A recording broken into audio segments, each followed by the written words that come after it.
कहाँ रह गए थे आप लोग? मैं कब से फोन कर रही थी, आप लोग फोन ही नहीं उठा रहे थे। हाँ बताइए क्या हुआ, समीरा मान गई? उसने तो हमसे मिलना भी गवारा नहीं किया जानी।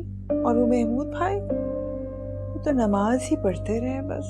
कैसी बातें कर रही हो तुम? ये तो झगड़े की बातें हैं भाई।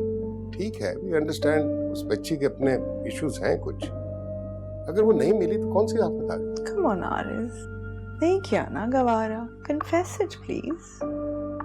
पता नहीं क्या प्रूफ करना चाह रहे थे दोनों मियां बीवी। व्हाट कैन आई से? सीरियसली बाबा? नहीं बेटा, ये बातें इस तरह। खैर। अस्सलाम वालेकुम।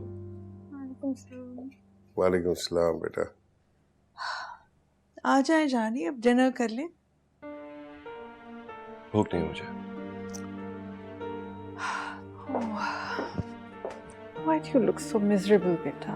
ठीक हो जाएगा ना सब? I'll be fine.